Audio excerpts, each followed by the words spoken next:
देखिए मैडम, मैं ये कह रहा हूँ कि कोर्ट में मैटर चल रहा है और कोर्ट में हिंदू पक्ष भी अपनी जो है बातें रख रहा है, मुस्लिम पक्ष भी अपनी बातें रख रहा है। कोर्ट तो जो फैसला देगा देगा, लेकिन जिस वक्त से ज्ञान व्यापी का इशू उठा और जब से मैं इस डिबेट्स में हिस्सा ले रहा हूं, मैं यहां पर एक ही बात कर रहा हूं कि भाई सर्वे अगर होता है होने दे, हमें कोई आपत्ति नहीं है, लेकिन इसका मतलब ये नहीं है कि मुस्लिम पक्ष जो है अदालत में रोड़े अटका रहा है, इसको आगे बढ़ा रहा है। ये सरासर इल्जाम है। नहीं। तो अगर सर्वे से आप कह रहे हैं कि कोई आपत्ति नहीं है, तो फिर किसको आपत्ति है? कौन अब रोड़े अटका रहा है? तो फिर यही तो फिर सर्वे को रोका जा रहा है ना। अगर बार बार कोर्ट का रुख किया जा रहा है, सुप्रीम कोर्ट सीधा रुख किया गया, तो वो भी देखिए एक टाइम बाय करने की कोशिश थी, तो फिर कर कौन रहा है? बाधा पहुंचाने की कोशिश कर कौन रहा है? देखिए मैडम, यहाँ मसला कैसा है कि मुस्लिम पक्ष को भी पूरा हक है ना कि वो अपनी जो है रखे, बिल्कुल वो अपनी बात रख रहे हैं। वो ये कह रहे हैं कि यहाँ पर कोई ऐसी चीज मिलने वाली नहीं जिसमें कि कोई सर्वे हो और इमारत की जो है वहाँ पर तहफ्फुज़ की बहुत सारी जरूरत है। तो आपको कुछ चिंता की जरूरत नहीं है अगर आपको कुछ मिलने वाला ही नहीं है, यानी आप अपने अंदर विश्वास ही नहीं रखते। अगर आप कहते हैं कि मुझे आश्वस्त है कुछ नहीं मिलने वाला, बोले आओ जो मर्जी। ठीक है, एक बार हमको कंप्लीट करने देते हैं, एक करके इस तरह से नहीं, एक करके।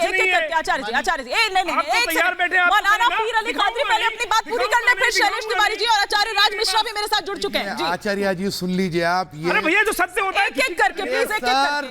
वो सत्य ही कैसे सामने आएगा? वो सत्य ही कैसे सामने आएगा? बात यहाँ पर ये है, यूपी गवर्नमेंट हलफनामा दी बाबरी मस्जिद के वक्त कि वहां पर किसी किस्म का कोई इशू नहीं पैदा होगा, उसके बावजूद भी बाबरी मस्जिद को गिरा दिया गया, जनता दिया गया। करने का हम ये समझ रहे हैं के जरिए आपको ऐसा समझ लेना चाहिए। लगातार आप जनता की आवाज को दबाने का प्रयास करोगे, लोगों की भावनाओं के साथ खेलोगे, तो भावनाओं का सैलाब ऐसा उठता है कि बड़े बड़े जो खंडर भी होते हैं ना, उनको भी। आचार्य शैलेश जी, हाँ हिमानी जी, ऐसा है कि ASI जो है आर्कियोलॉजिकल सर्वे ऑफ इंडिया, पूरे भारत के जितने भी विश्वसनीय और पुराने धरोहर हैं, जितने भी मॉन्यूमेंट हैं, उन सब के बारे में जानकारी और उनकी रक्षा ASI के अंतर्गत आता है। सर बाबरी मस्जिद पर ASI की क्या रिपोर्ट बताइए आप? मेरा बात सुनिए, बाबरी मस्जिद पर ASI की क्या? बाबरी मस्जिद इस देश का, इस देश अगर सब एक साथ बोलेंगे तो प्लीज इसको गली नुक्कड़ की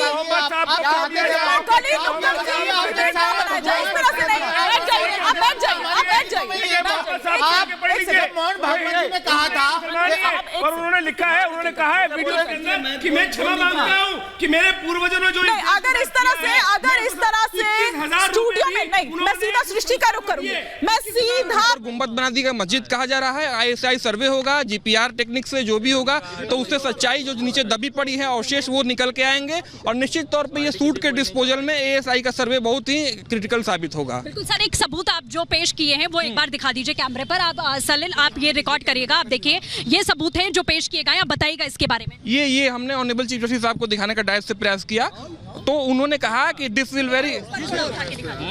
will be important for the trial court as evidence.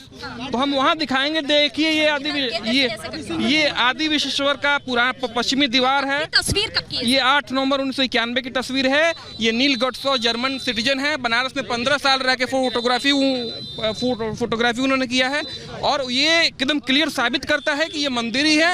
मस्जिद की बात ये तो बेबुनियाद है, ऊपर गुंबद बन गया है।